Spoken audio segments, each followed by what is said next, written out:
السلام عليكم ورحمة الله.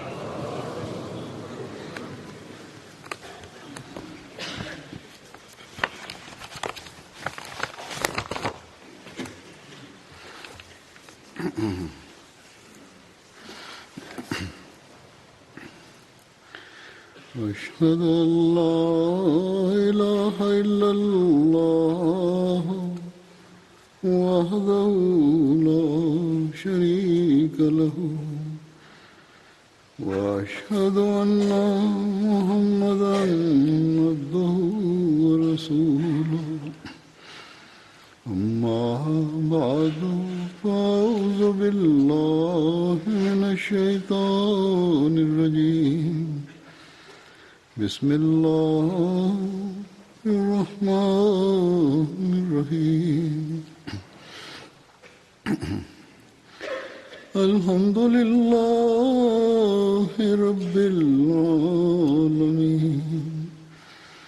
الرحمن الرحيم مالك يوم الدين إياك نعبد وإياك نستعين اهدنا الصراط المستقيم صراط الذين أنعمت عليهم غير المغضوب عليهم ولا الضالين.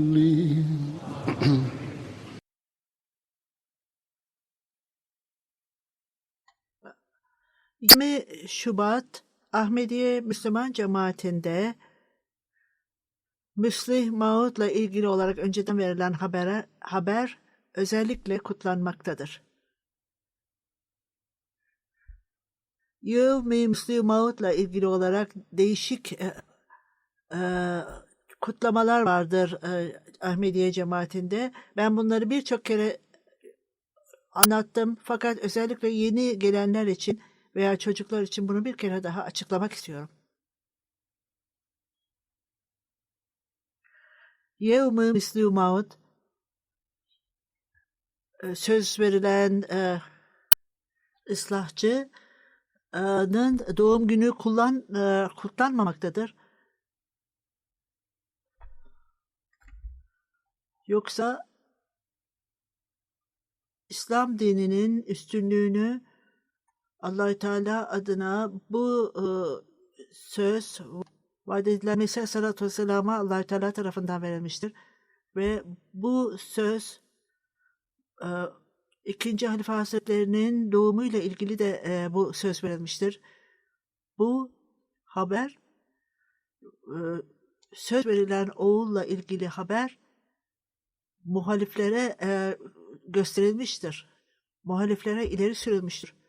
Dün 20 Şubat idi ve şimdi 134 yıl bu haber verildiğinden bu yana 134 yıl geçmiştir. Bu uzun dönemde bu önceden verilen haber gittikçe parlamaktadır ve Ahmediye Cemaati'nin tarihinde bütün olaylar, jalsalar Yevm-i Müslih Maud Day kutlanmaktadır. Vaat edilen oğlun birçok karakteri, nitelikleri bu kutlamalarda açıklanmaktadır. 1 veya 2 saatlik bütün bu karakterleri ve belirgin özelliklerini belirtmek bu jalsalarda, bu toplantılarda mümkün değildir. Ve bütün Müslih Maud'un karakterini ve kişiliğini belirtmek mümkün değildir. Onun için bütün 1 saatlik bir hutbede bunu yansıtmak mümkün değildir. Ben Hz. Müslih Maud'un kendisiyle ilgili olan bu karakterleri açıklayayım dedim. Müslih Maud'un referanslarından kendi referanslarından bunu seçtim bu nedenle.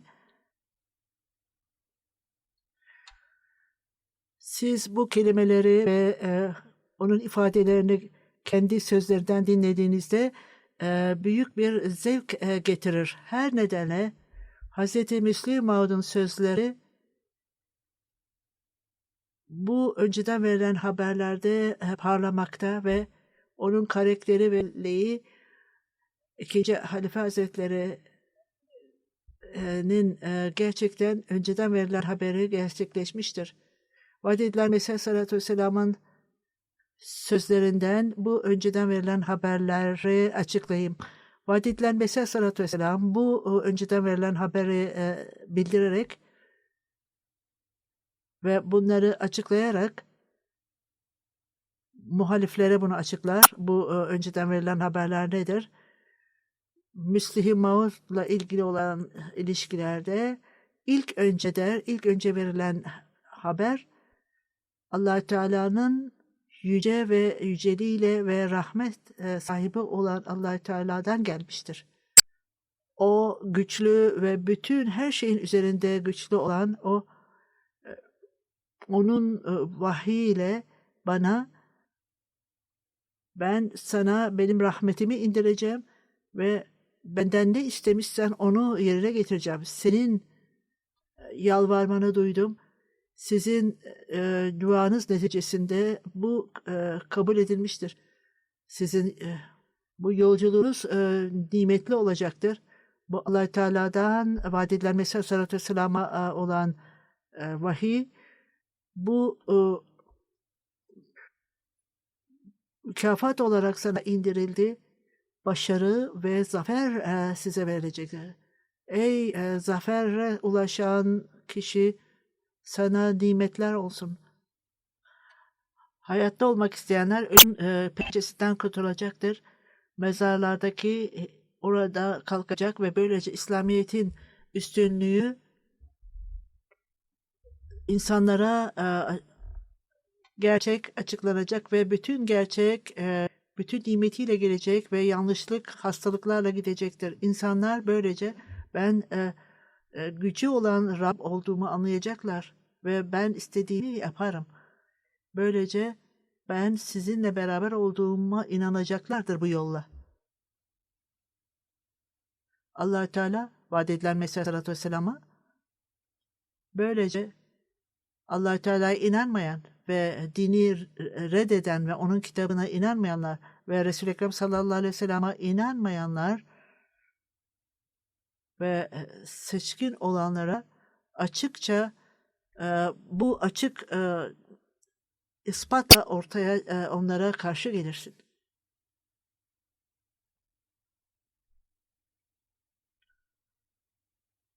Bu nedenle yakışıklı ve tertemiz bir oğlan gelecektir.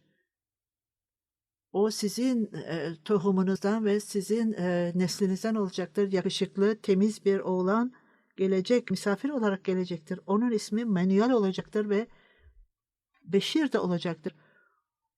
O ilahi bir ruh olacaktır ve temiz olacaktır ve Allah-u Teala'nın nuru olacaktır. O gökten gelen nimetlenecektir ve lütuf ile gelecektir. O büyüklük ve zenginlikle belirecektir. O dünyaya karışıklık zamanında gelecek ve bütün mesihlik nitelikleriyle, büyüklük sözleriyle donanmış olacaktır ve son derece zeki ve kalpten yumuşak olacaktır ve manevi ve layık bilgilerle dolacaktır. Vaad edilen Mesih Aleyhisselatü Vesselam 3'ü 4'e çevirecektir.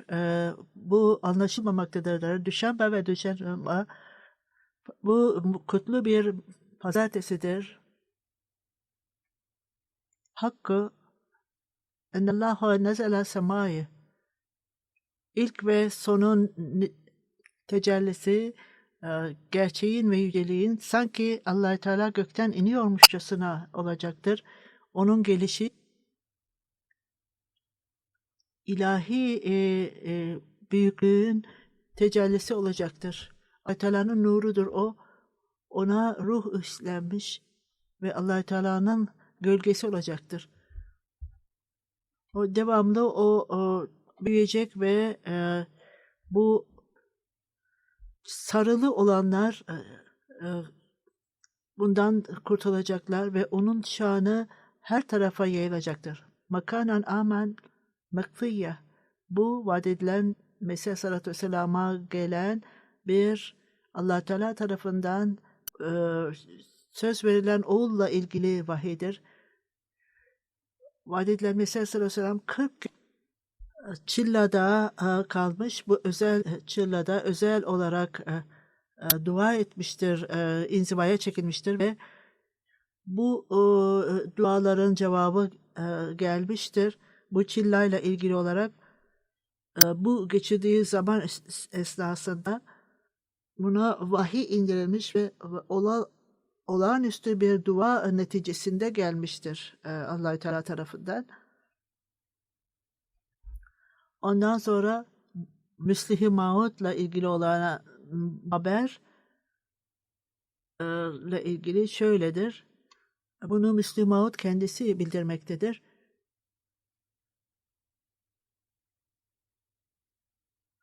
...57 yıl sonra bu vahiden sonra... ...şimdi 58. yıl başlamaktadır. Huşyarpur'da... ...o arada Huşyarpur'da... ...bu önceden verilen haberden 58 yıl sonra... ...Huşyarpur şehrinde... ...bu evde... ...parmağıyla göstererek... ...bu ev...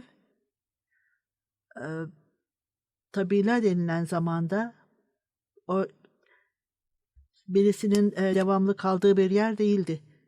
Bu sanki bir büyük evin uzantısıydı o zaman.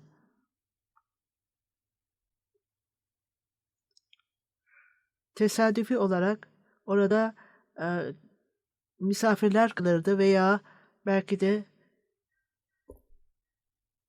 depo olarak kullanılır veya hayvanlar kalırdı orada.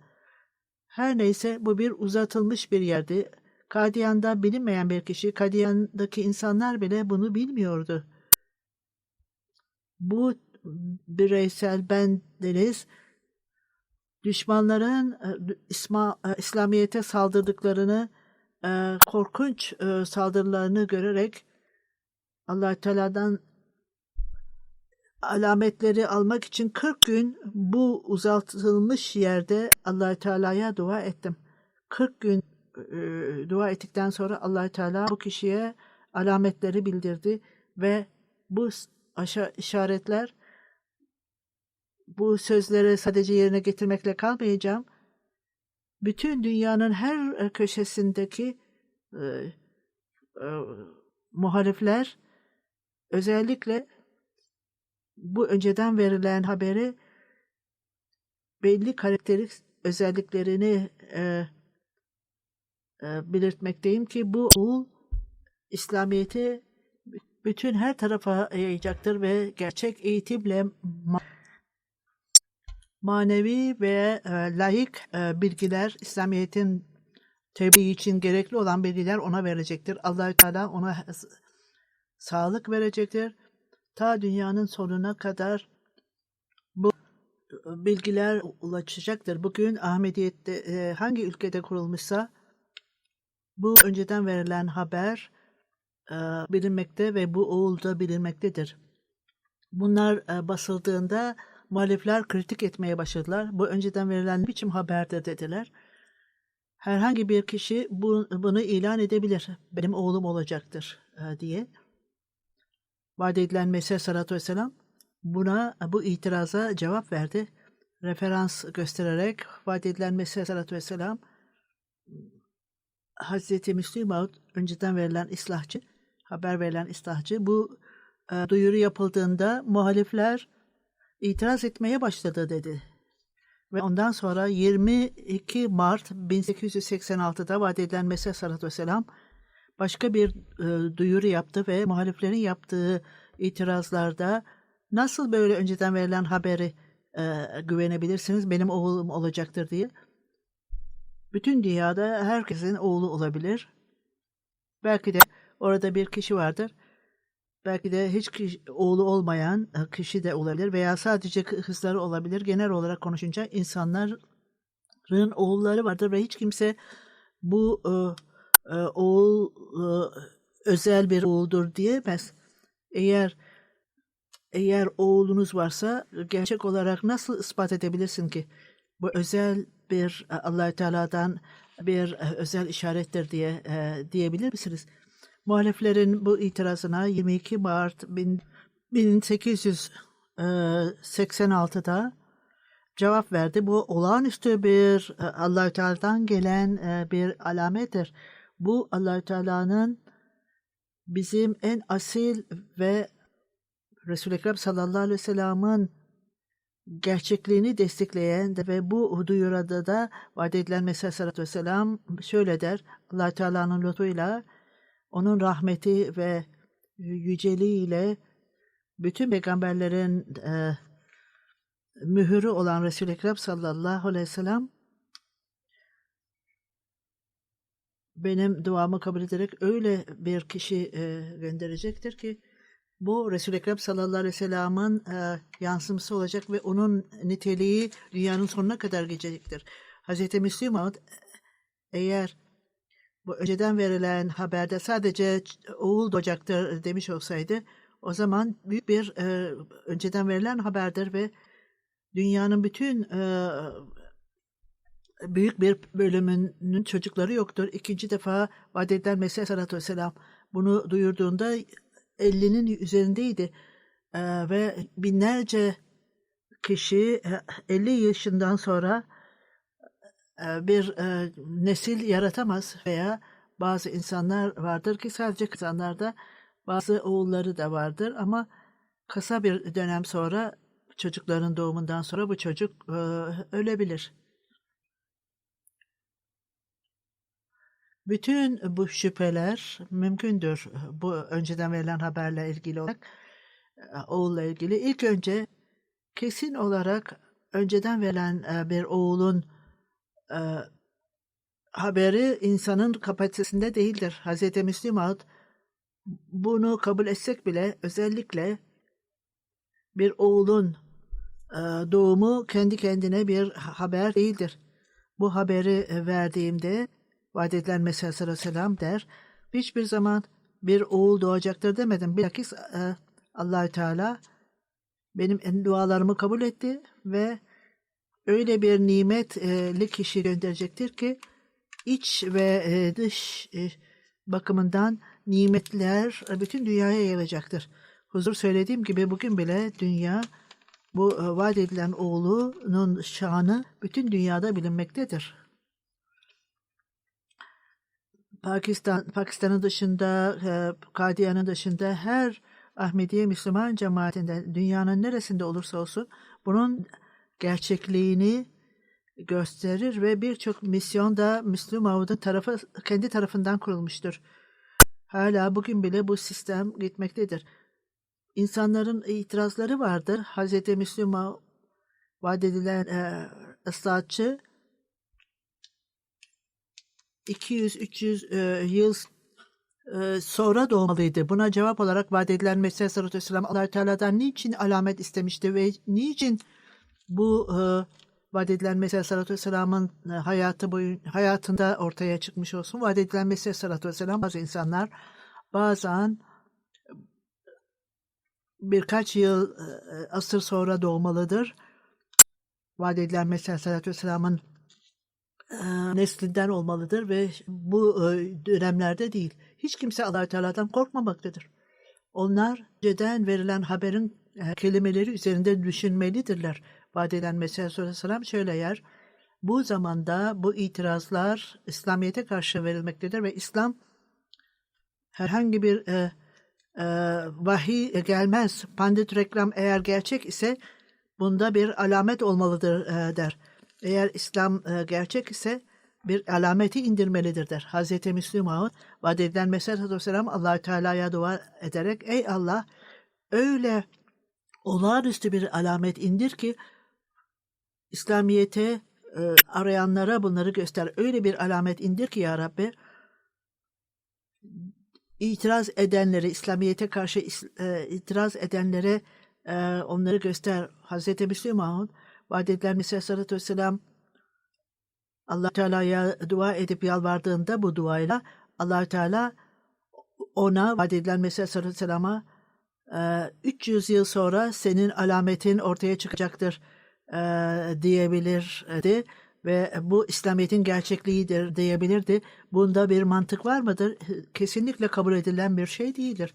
Kişi susuzluktan ölen bir kişi bir kapıya giderek kardeşim bana susuzluktan ölüyorum birazcık su verir misin derse bunun cevabı o kişideki o evdeki kişinin üzülme Amerika Cumhurbaşkanı'na yazı yazdım.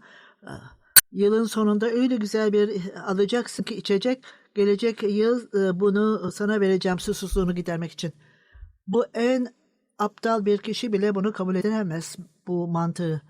Nasıl dindar bir kişi Allah Teala'nın peygamberine böyle saldırı edebilir mi? Kadiyan'ın Hinduları bu iddia İslamiyet'in iddiası Allah Teala'nın alameti vardır olsaydı onlar gerçek olurdu ve haşa onların iddiası yanlıştır. Bize alamet gösterin derler.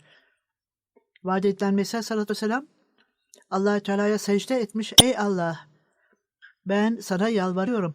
Bana öyle bir rahmetinin alametini göster ve senin yakınlığının alametini göster ve böylece kaçınılmaz olarak bu insanlar itiraz ettiklerinde ve alamet istediklerinde onlara göstereyim. Bu nedenle 1889'da önceden verilen habere göre ben doğdum ve bu insanlar hala hayattadır ve hala vaat edilen Mesih Aleyhisselatü Vesselam'a oğul istemektedirler. Ben yaşlandığımda der Müslim Maud Allah-u Teala'nın alametleri daha da artmıştı. İtiraz edenler için bu alametler inmeliydi ve aynen önceden verildiği gibi gerçekleşti.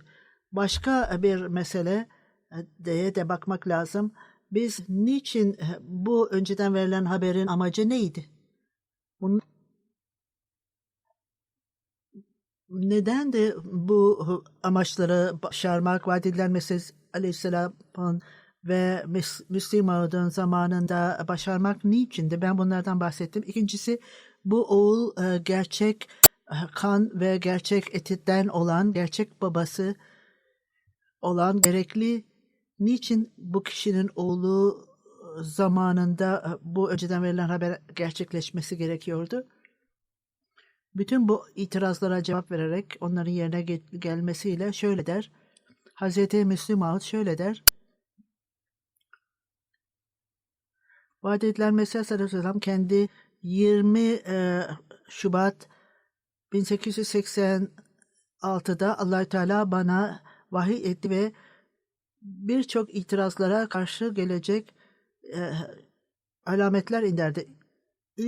İlk önce canlı olanlar ölümden kurtulacaklar. Manevi olarak ölü olanlar mezardan çıkıp hayat kazanacaklardır.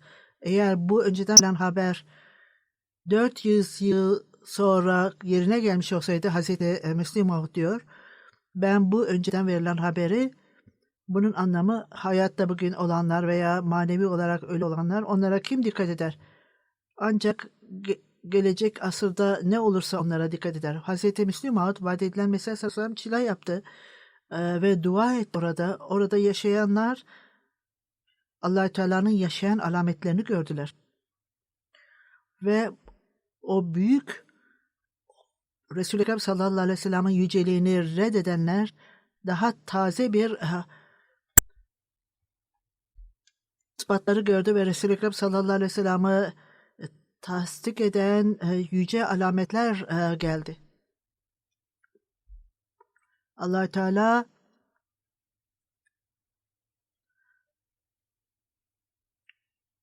ölü olanlar, mezarlarda olanlar canlanacaktır. Yani Allah-u Teala hayat isteyenler ölümden kurtulacaktır ve böylece mezarda olanlar oradan çıkacaktır. Hazreti Müslim Maud bu 100 yıl sonra vaat edilen Mesih sallallahu aleyhi ve sellem'den sonra olmuş olsaydı manevi hayat isteyenler ölecekler manevi olarak ve mezarda olanlar manevi olarak hiçbir zaman bu manevi olarak ölümden çıkmayacaklardır. İkincisi bu önceden verilen haberi amacı böylece İslamiyet'in yüceliği, Kur'an'ın yüceliği üstün olduğu bütün dünyaya üstünlüğü ispat edilecektir. Bunun açıkça ama İslamiyet'in yüceliği modern dönemde hiçbir şekilde anlamı yoktur. İslam, Kur'an ve İslamiyet'in yüce olduğunu kimse söyleyemez. Eğer kritiklerin düşüncelerini kabul edersek, bütün bu insanlar öldükten sonra onların çocukları ve çocuklarının da çocukları öldüğünde birkaç asır sonra artık Pandit Rekram, Munshi, Darmani, Rabati ve diğerleri de onların çocukları da olmayacaktır ve gelecek nesiller de onların çocukları da olmayacaktır. O zaman İslam en asil ve üstün din olduğunu ortaya çıkacaktır. Müslüman herhangi bir kişiyi bunu kabul edebilecek midir? Hazreti Müslim Maud böyle bir önceden verilen haber verildiğinde vaat edilen Mesih Sallallahu Aleyhi ve Sellem böylece doğruluk her yönden ortaya çıkacak ve bütün bu yanlışlıklar ortadan kalkacaktır. Bunun anlamı şimdiki dönemde gerçeklik zayıftır. Gerçek olan zayıftır ve yalan yayılmaktadır. Allah-u Teala öyle bir alametin inmesini istemektedir ve bu tamamen insanlara kesin olarak zorlamalıdır ve İslamiyet'in gerçek olduğunu inanmalıdır. Hiçbir din bunun yanlış olduğunu söylememelidir. Mesela Sallallahu Aleyhi ve Sellem bu önceden verilen haberin amacı bunu anlamalıdırlar ve ben Allah-u Teala güçlüdür ve istediği şekilde bunu yapar. Nasıl olur da Allah-u Teala'nın bütün güçlere sahiptir ve birkaç yıl sonra onun alametleri inerse buna zorlanacaktır. İslamiyet'in Allah-u Teala'sı güçlüdür diye inanmaları gerekecektir. İkram'ın böyle bir önceden verilen habere ne demiştir? Buna itiraz edenler nasıl bunu ciddi olarak alacaklardır önceden verilen haber? Haşa onlar Resul-i Ekrem sallallahu aleyhi ve sellem'in belirttiklerini de yanlış derler ve İslam'da yanlış olduğunu söylerler. Böylece 400 yıl sonra eğer güçlüdür Allah-u Teala diye görürlerse bu ne işe yarayacaktır? Nasıl bu insanlar Allah Teala'nın bütün güçleri vardır daha sonra. Halbuki biz hiçbir zaman böyle bir söze inanmayız diyeceklerine 400 yıl sonra daha sonra olacaktır. Böyle bir kişi böyle bir iddiada bulunabilir mi? Şimdiki zamanda bir alameti göstermek için vaat edilen Mesih Sallallahu Aleyhi ve Sellem'in zamanında bunlar yerine geçecektir dediğinde onlar Allah Teala vaat edilen Mesih Sallallahu Aleyhi ve Sellem'in ben seninle beraberim derdi ve bu da eğer bu önceden verilen yerine gelecekse 400 yıl sonra o zamanın insanları gerçekten Allah Teala'nın vaat edilen Mesih Sallallahu Aleyhi ve Sellem'le beraber olacağını nasıl bilecektir? Allah Teala'nın varlığına inanmayanlar Allah Teala'nın kitapları ve Muhammed sallallahu aleyhi ve sellem'in ve tertemiz İslamiyet'i reddetmişlerse ve onlar reddedilmişse ve onlar tertemiz ve açık alametler beklemektedir. Bunun anlamı da vaat edilen Mesih sallallahu aleyhi ve sellem'in zamanında yaşayanlar bu önceden verilen haber vaat edilen Mesih sallallahu aleyhi ve sellem'in kendi hayatlarında olmalı ve açıkça alametleri göstermelidirler diyeceklerine 400 yıl sonra insinlerdir. Çocuklarının çocukları da hayatta olmayacaklardır. 7. itiraz vaat edilen Mesih sallallahu aleyhi ve sellem bu alametle ilgili bu önceden verilen haber verildiğinde suçlu olanlar böylece açacak ve onların yalan oldukları ortaya çıkacaktır. 400 yıl sonra ortaya çıkanlar sizin yanlış veya doğru olduğunuzu nasıl anlayacaklardır? Bu nedenle önceden verilen haber vaat edilen Mesih sallallahu aleyhi ve sellem'in çocuklarıyla ilgili olmalıdır. Yine söylendiği gibi O sizin neslinden olacaktır. Senin 52 yıl sonra Hazreti Müslim Maud hilafetli dönemi devam etmiş ve çok etkin ve gerçeğin parlaklığını ortaya koymuştur gerçeği. Hatta Ahmedi olmayanlar da hayran olmuşlar ve onun büyüklüğüne, Hz. Müslim Maud'un yaptığı kitapları olsun, işlerine hayret etmişlerdi ve onun kitapları basılmıştır. İkinci Halife Hazretleri o duyuruda yaparak ıslahçı olduğunu söylemişti. Sonunda ilan etmişti kendisinin ıslahçı olduğunu. Ben diyor, Allah-u Teala'ya yemin ederek söylüyorum ki ben Müslim Maud'un ve söz verilen ıslahçıyım ben. Allah-u Teala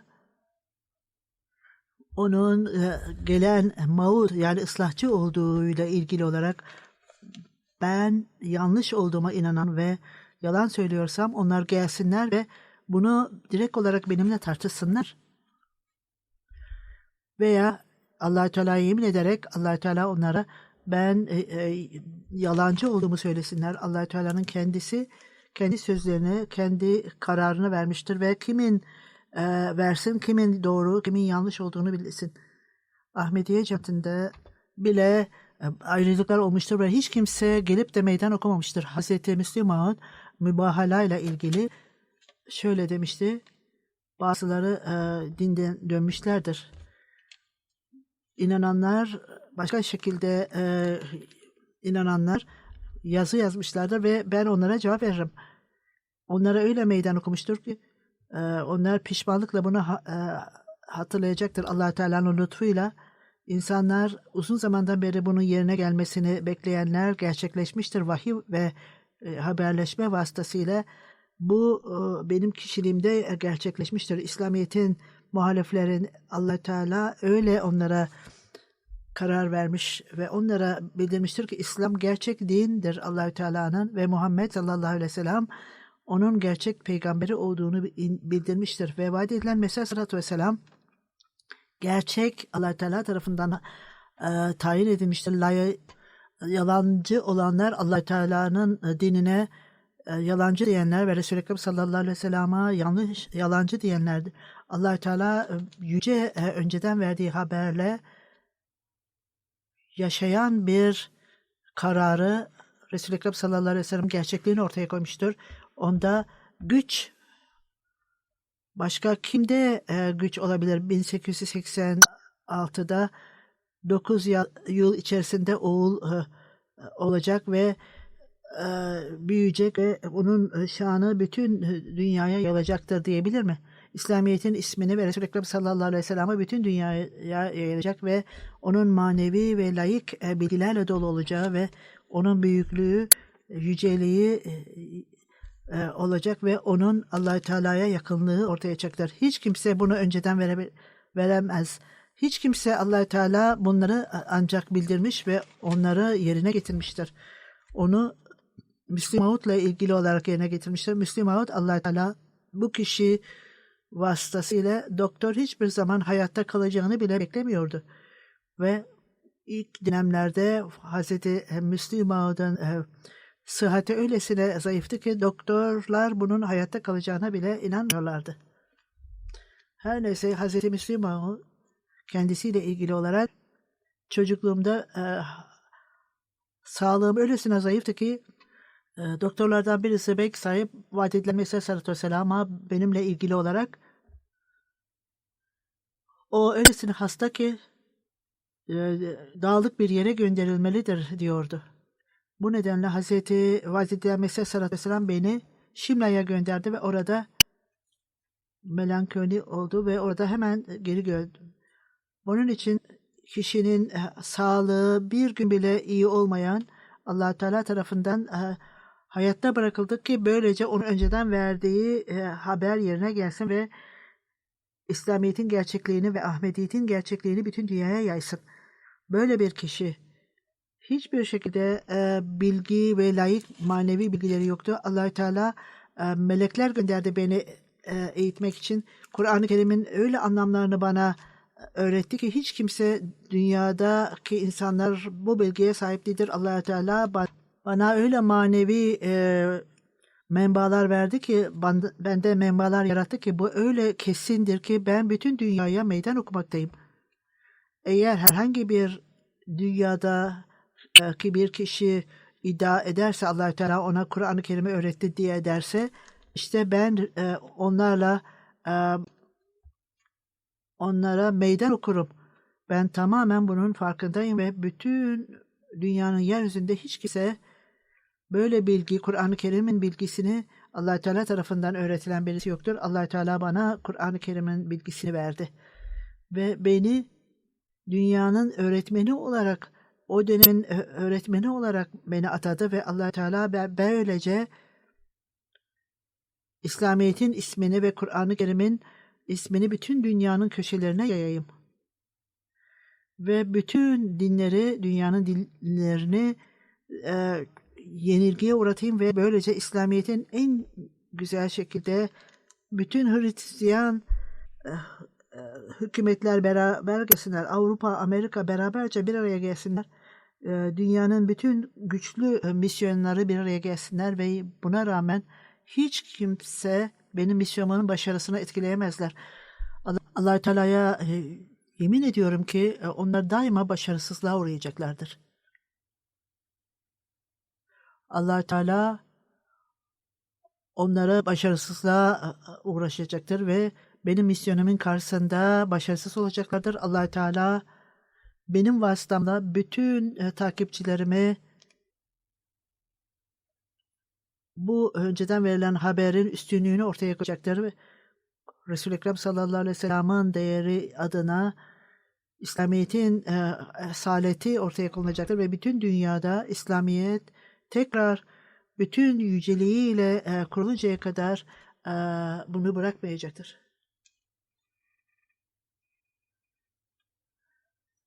Dünya Resul-i Ekrem sallallahu aleyhi ve sellem'i yaşayan bir peygamber olarak kabul edildiğinde bu alelade bir duyuru değildir. 52 yıllık halifelik döneminde her gün bu önceden verilen haberin gerçekliğini ortaya koymuştur. O, ey benim dostlarım, ben herhangi bir onurun peşinde değilim. Ve hiçbir şekilde uzun bir hayat yaşayayım istemiyorum. Evet, Allah Teala'nın lütfunu bekliyorum. Ve hiç şüphesiz Resul-i Ekrem sallallahu aleyhi ve sellem'in ve İslamiyet'in asaleti, onuru, İslamiyet'in yüceliği ve Mesih'in yüceliği ortaya konulsun. İnşallah çok büyük bir başarı olacaktır bu konuda. Ve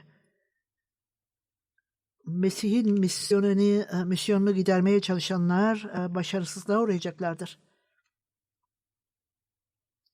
Ben bu gerçeği bütün dünyaya açıklayan, bu sesi gökten inen, göklerin ve yerin Rabbi tarafından indirilen sestir. Bu gerçek hiçbir zaman durdurulmayacaktır ve hiçbir zaman durdurulamayacaktır. İslam bütün dünyaya hakim olacaktır ve Hristiyanlık çöküntüye uğrayacaktır ve hiç İslamiyet'in zaferinden kurtulamayacaktır. Allah Teala bunu kendi eliyle verecektir. Bu benim hayatımda gerçekleşecektir. Hatta onlarda başlarını bile kaldıracak kabiliyetleri olmayacaktır. Bu ağaçlar yeşerecek ve her tarafa yayılacaktır başarıyla ve dört yönde İslamiyet'in bayrakları en yüce seviyeye çıkacaktır. Ondan sonra Hz. Müslim Maud, işte bu nedenle ben de müjde veriyorum ve Allah Teala sizleri bu önceden verilen Müslim Maud haberinin gerçekleştiğini göreceksiniz ve böylece bunlar sorumluluktur, bugünün sorumluluğudur. Bu hepinize uygulanır. Benim duyurumu duyanlar ve bu vaat edilen reformcu olduğuma şahit olanlar, sizin en önemli sorumlularınız kendinizi ıslah ediniz ve bir damla kan için, İslamiyet'in başarısı için herkes kendini hazırlamalıdır. Hiç şüphesiz böylece bu önceden verilen haberlere mutlu olursunuz. Çünkü Allah Teala bunları yerine getirdi. Ve böylece mutlu olunuz. Ben mutlu olmanızı söylüyorum. Çünkü vaat edilen Mesih Aleyhisselam'ın kendisi bu mutluluktur. Mutlu olunuz bu haberden sonra. Hz. Müslim Maud mutluluktan zıplayın der. Bunu sizi durdurmuyorum. Zevkten zıplamanızı durdurmuyorum. Bunu kutlayabilirsiniz. Yine bununla beraber kendi sorumluluklarınızı unutmayınız der. Bu zevklerinizde, mutluluğunuzda Allah Teala ben son derece hızla koşuyorum. Benim altımda yerin büyüdüğünü görüyorum. Allah Teala bana önceden verdiği habere göre bütün bu topraklar büyümektedir. Bu hızla başarının hızını arttıralım ve bu da size sorumluluk gelir ve kendinizi de hızlandırın ve bütün tembelliği gideriniz. Kendi hızıyla benim hızıma uyanlar ve zafer alanda koşanlar ne mutludur. Allah Teala tembelliği ve vurdum duymazlığa tutulanlara rahmet eylesin. Aynen ikiyüzlüler yavaşladıkları gibi eğer ilerlemek istiyorsanız, sorumluluğunuzu anlamak istiyorsanız her adımınızda benim gittiğim hıza dikkat edin ve böylece Resul-i Ekrem sallallahu aleyhi ve sellem'in bayrağını dikiniz ve Allah Teala'ya ortak koşanları böylece gideririz. Dünyada her şey gidebilir ama Allah Teala'nın sözleri yeryüzünden silinip atılamaz. Allah Teala bizlere gayret sarf edenlere sadece biz yumurmaslığı kutlamakla İslamiyet'in başarısı ve zaferiyle biz bu olaylara kutluyoruzla mutlu olmayalım. Bilakis daha gayret sarf ederek bu misyonun vaat edilen Mesih Aleyhisselam'ın Allah Teala tarafından gönderilmiş amacını böylece önceden verilen haberle Müslim Maud haberinin onun başarılarıyla ilgili olarak bir şey daha bundan bahsetmek istiyorum. O laik ve manevi bilgilerle donattık ifadesinde düşündüğümüz gibi bundan bazı örnekler vermek istiyorum. Onun kitapları, konuşmaları, onlar Envar-ül Ulum adlı kitabında basılmıştır. İngilizce tercümesi de yapılmıştır. Envar-ül Ulum'da 26 cilttir. 600 kitaplar, konuşmalar bu kitaplarda basılmıştır. Hutbat-ı Mahmud'un hutbeleri 36 cilttir. 2000 hutbe, tefsiri sagir, kısa tefsir de oradadır. Tefsiri kabir 10 cilttir. Kur'an-ı Kerim'in 68 bölümünde tefsir verilmiştir. Ders-i Kur'an, Hz. Müslim Maud'un bütün bunları yazdıktan sonra Fazlı Ömer Foundation'da 3000 sayfalık vardır. Şimdi araştırmacılara Hz. Müslim Maud'un yazıları daha da toplanmalıdır ve bunun için işler yapılmaktadır. 9000 onun farklı kitaplardaki tefsirler toplanmıştır. Ahmedi Müslüman Cemaati'nin 3. halifesi hutbelerinden birinde 2. halifenin başarılarından bahsetmiş ve ondan alınan yazıları okumak istiyorum. O şöyle der 3. Halife Hazretleri, Allah Teala 2. halifle ilgili olarak manevi ve layık bilgilerle dolacaktır demişti. 3. Halife Hazretleri, ben birçok şeyleri beraber topladım ve şimdi de Bu zamanda ortaya koyduğum bir manzara, Tefsiri Kebir öyle olağanüstü bir tefsirdir ki Kur'an-ı Kerim'in bunun küçük bir bölümünü okuyanlar kesin olarak eğer herhangi bir dünyada Allahü Teala'nın bu döneminde bir evliya varsa ve o böyle bir bu notla ilgili bunu basmış. O en büyük evliyadır yeryüzünde. Bu tefsirin bir notunu yazmıştır. Sadece bu değildir. Bu başka kitaplar da yine Kur'an'la ilgilidir. Ben inanıyorum Kur'an-ı Kerim'in tefsiriyle ilgili olarak 10.000 sayfa kadar yazmıştır o.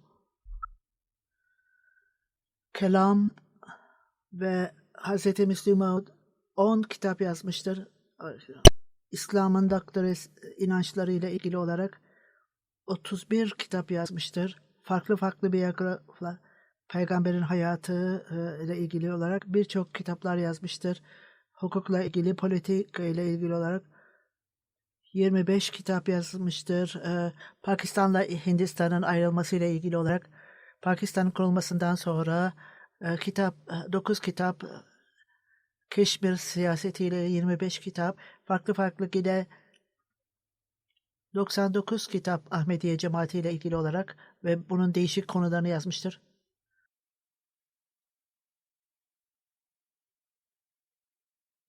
Belki bütün bilgileri vermemiştir fakat bundan daha fazla kitap yazmıştır. Yine söylendiği gibi vahide o layık ve manevi bilgilerle dolu olacaktır. Buna baktığımızda bu kitaplarından bazılarına baktığımda hem manevi hem de layık bilgiler vardır. Hayret verici şey herhangi bir kitap veya makale yazdığında bundan daha iyisi yazılmamıştır. Siyasete veya siyasi konulara herkes onun hayret verici becerisini kabul etmek zorundadır. Kısacası layık manevi bilgisi olması 3. Halife Hazretleri binlerce sayfa bu nedenle onun yerine getirdiği layık bilgilere ben ulaşamam diyor 3. Halife Hazretleri. Allah Teala Hazreti Müslim Maud'a nimetler versin ve onun yücelsin. Vaat edilen Mesih Aleyhisselatü Vesselam'ın oğlu olarak İslamiyet'in mesajını propaganda yapmak için ve kendimizi İslamiyet'e hizmet etmek için biz bu insanlar arasına katılalım. İslamiyet'e hizmet eden ve Hz. Müslim Maud'un söylediği gibi bu hareket, bu cemaat kendi döneminde anlaşmazlığa düşmesin ve bilakis daha da ilerlesin. Cuma namazından sonra 2 tane gayip namaz kıldıracağım. Muhtereme Meryem Elizabeth Hanım, Malik Ömer Ali Kokar sahip, Multan'ın emiriydi. 86 yaşında vefat etti. Bir acı olay sonucu vefat etti. Allah Teala'dan geldik. Allah Teala'ya döneceğiz. Asansör vardı ve kızı da yaralandı. Alman hastanesinde yatıyordu. Hamburg'da oturuyorlardı. O 1934'te doğdu. 1955'te Ahmedi oldu. Melik Kokor sahiple evlendi. Ondan sonra Pakistan'a yerleşti.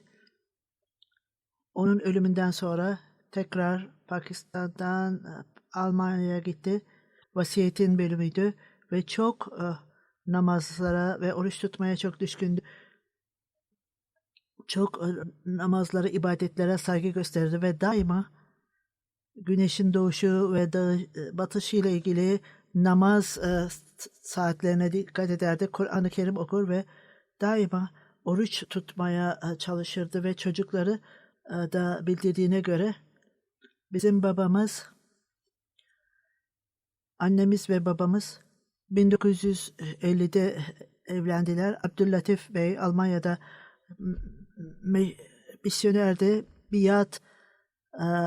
Biat etti. Ayrıca nikahlarını da kırdı.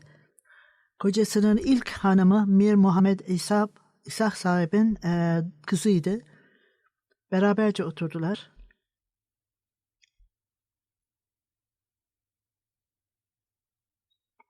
Saide Begüm ilk hanımı ona çok saygı gösterdi.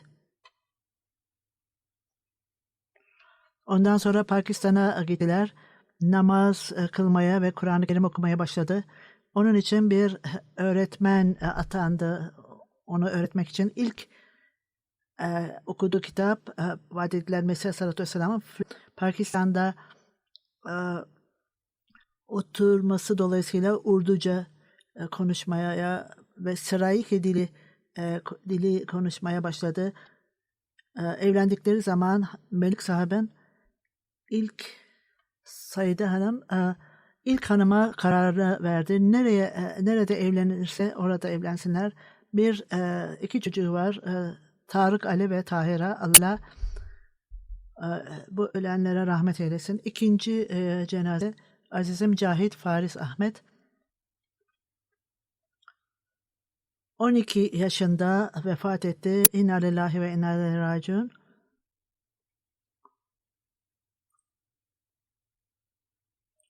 Tarık Nuri Atiyetül Aziz anne ve babası. Azizim Cahit ölen kişi çocuk. Onun dedesi Faruk Ahmet Han, Navab Amtul Begüm sahibenin torunu. Birçokları onunla çocuklar beraberdi ve çok büyük nitelikleri vardır. Hilafete çok bağlıydı.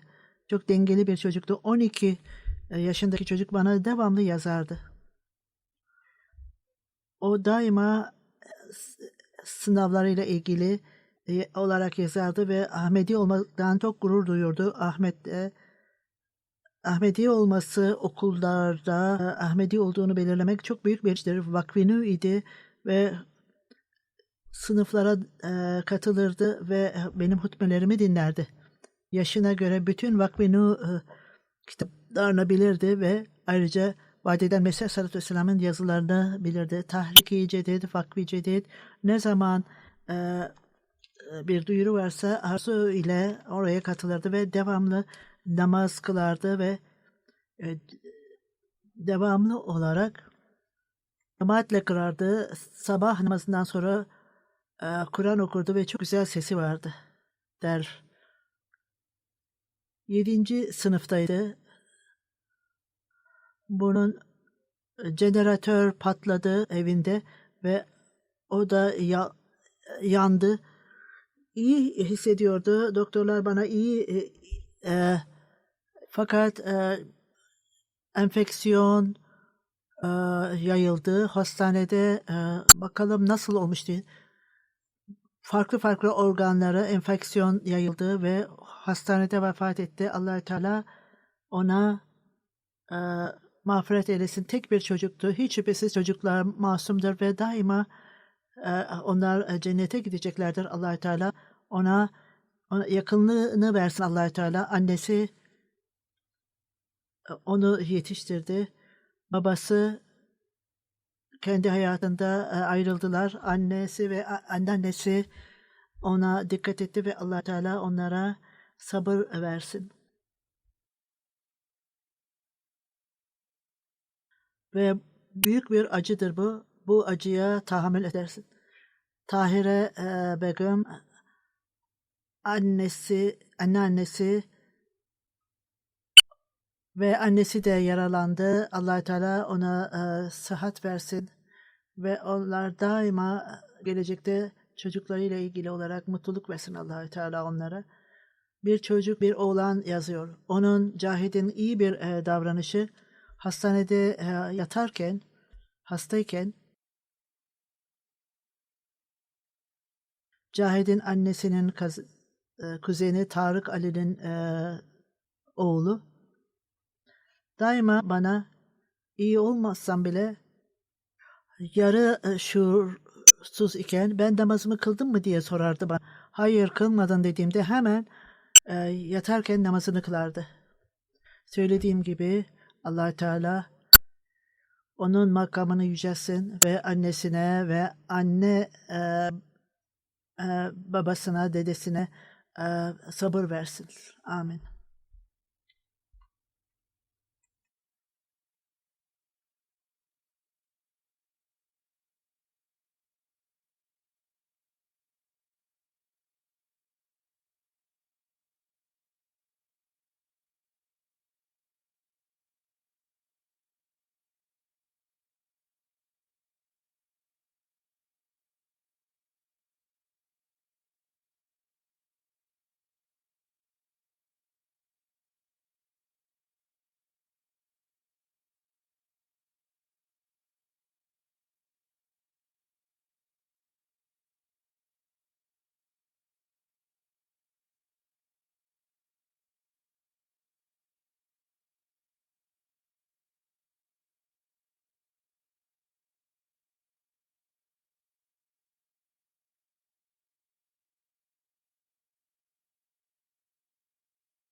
الحمد لله نحمده ونستعينه ونستغفره ونؤمن به ونتوكل عليه ونعوذ بالله من شرور أنفسنا ومن سيئات أعمالنا من يهده الله فلا مضل له ومن يضلل فلا هادي له ونشهد أن لا إله إلا الله ونشهد أن محمدا عبده ورسوله عباد الله رحمكم الله إن الله يأمر بالعدل والإحسان وإيتاء ذي القربى